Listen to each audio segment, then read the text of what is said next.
Assalamualaikum warahmatullahi wabarakatuh. Selamat pagi buat semuanya. Ini kalau saya baca, Enigma memang frekuensinya sampai 8.000, tapi sensitivitasnya kurang ya. Jadi ini perlu memang dipahami ya. Jadi semua speaker itu memiliki spesifikasi ya. Jadi kalau misalkan sub ya, speaker sub itu kan memang untuk suara bass ya. Nah kalau pulrang itu biasanya untuk jenis suara misalkan bass, middle, treble dan lain sebagainya itu. Kalau sub kan nggak mungkin bisa ya, kalau misalkan suara middle atau treble bisa tapi nggak sempurna gitu ya. Nah, kita berbicara masalah sensitif. Di dalam spesifikasinya sudah dijelaskan. Spesifikasi sensitif dari sekian ke sekian gitu ya. Biasanya ditulis 35 sampai dengan 90 dB misalnya. Nah, di sini kita perlu ketahui gitu. Jadi membeli speaker itu kan tidak sembarang ya, karena menyangkut masalah sound yang kita buat dan maksud tujuannya untuk apa kan begitu ya Mas ya. Nah, disinilah sebenarnya selama ini yang Pak De berikan sesuai dengan pengalaman Pak De ini gitu. Ada pepatah ada yang mengatakan kalau asli ACR maupun Black Spider maupun yang lain-lain gitu ya, itu tidak bisa bass gitu ya, nggak bisa bass, nggak bisa sub. Itu salah sebenarnya. Jadi kalau menurut Pak De itu begini, karena sesuai yang sering Pak De buat tuh, bass maupun middle treble itu tergantung dari sistemnya gitu ya. Jadi sistem. Nah itu kalau misalkan kita membuat, aku mau membuat ada bass ya, misalkan itu, ini itu lapangan ya, kita bicara di outdoor itu, maka kita nggak ragu lagi ya kalau misalkan kita sudah memahaminya gitu. Jadi nggak ada kata nggak bisa tuh, nggak bisa, karena itu loh tujuannya kita belajar bersama di sini, saling memberikan satu informasi ya, sehingga kita tuh paham betul. Menyangkut mengenali spek, karena semua komponen elektronik itu memiliki spek gitu ya. Nah disinilah sebenarnya yang perlu kita pahami bersama gitu ya, sehingga kita tuh beli barang nggak sia-sia, apalagi ini untuk outdoor ya. Outdoor itu kita harus bisa menyesuaikan di antaranya speaker dengan perangkatnya gitu. Karena nada misalkan middle, treble dan lain sebagainya itu kan suara sub itu kan bisa dibuat sesuai dengan speakernya kan gitu. Nah inilah sebenarnya yang selama ini perlu kita pahami itu begitu. Kalau speakernya sudah tahu sensitivitasnya, ya jangan membuat powernya yang kecil. Nggak bunyinya bunyi tapi ya udah nggak keruan gitu ya, nggak sesuai dengan harapan gitu. Nah begitu ceritanya. Jadi speaker itu ada yang sensitif. Nah kita harus paham betul, speaker sensitif itu dayanya rendah untuk rumahan misalnya, setelah dibuka dikit udah kencang gitu. Tapi ada speaker juga yang dibuka sudah katakanlah 25% tapi baru bunyi pelan gitu. Tapi jangan heran karena frekuensinya tinggi, dayanya tinggi gitu, perlu dorongan yang kuat. Jadi gitu ya Mas ya. Oke, dan kita saling asuh ya. Jadi saling memberikan suatu informasi yang betul sehingga kita tidak salah gitu ya. Pastikan bahwa kalau kita memiliki sebuah komponen itu sesuai dengan keperuntukannya. Atau mungkin barangkali sudah bodoh lali atau lupa gitu ya. Kan kita sudah mempunyai dasar-dasar untuk menentukan speaker. Contohnya misalkan frekuensinya sekian, kita jelas-jelas sudah tahu ya. Jadi mengawalinya kita membuat sound system itu sudah tahu gitu, membuat power amplifiernya itu sudah tahu dari mulai trapo ya, itu untuk menentukan besarnya frekuensi yang dimiliki oleh speaker.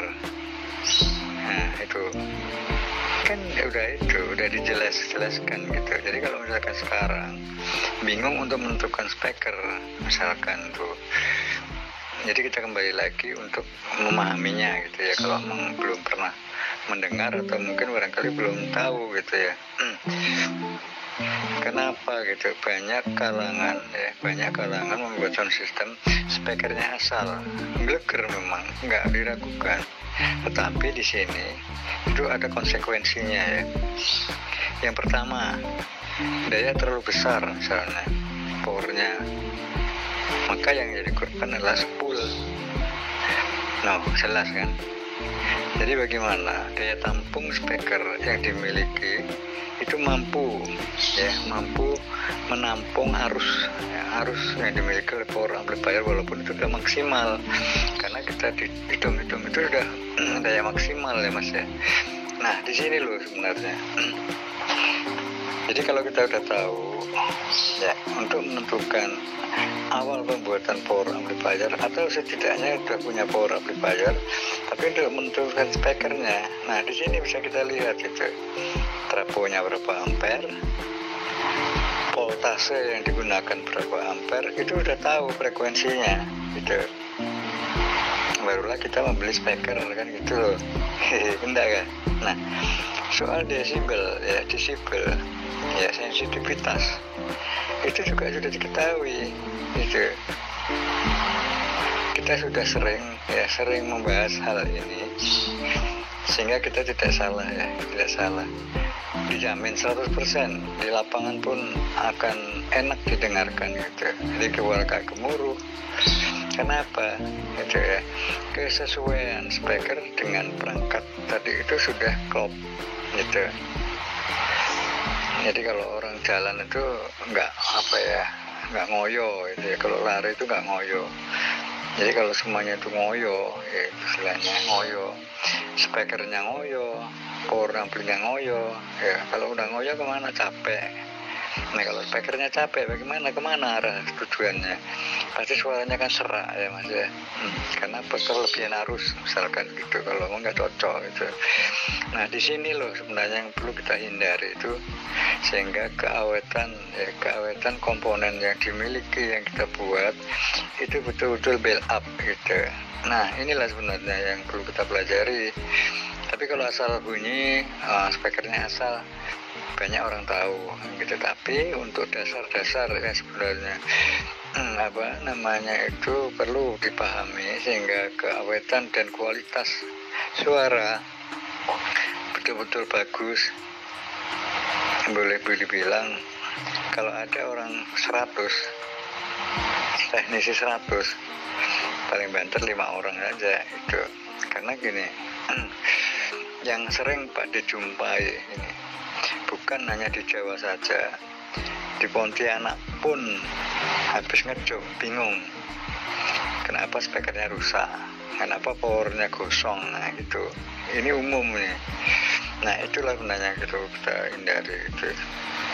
Dan mudah-mudahan dengan adanya kita memahami itu, terhindar dari semuanya itu, speakernya awet dan tidak terjadi kerusakan gitu. Kan udah mapan, udah bagus, rusak lagi, duit.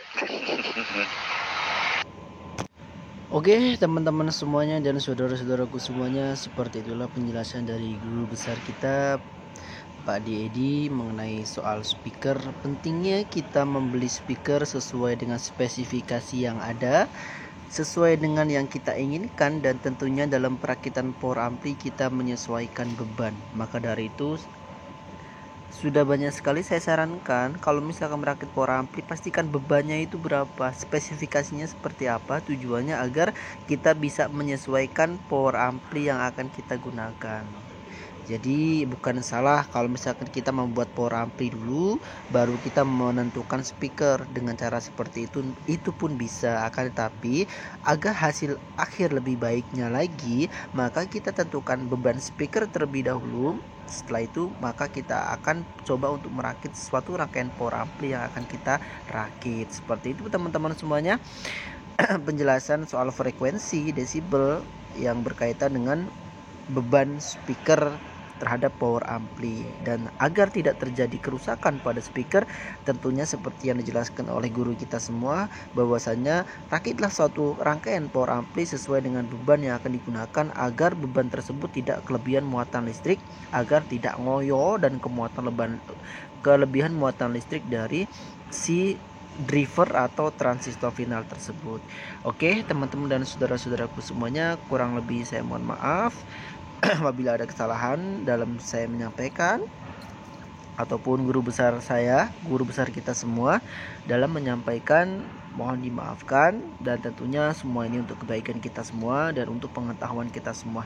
Wabillahi taufik wal hidayah. Wassalamualaikum warahmatullahi wabarakatuh.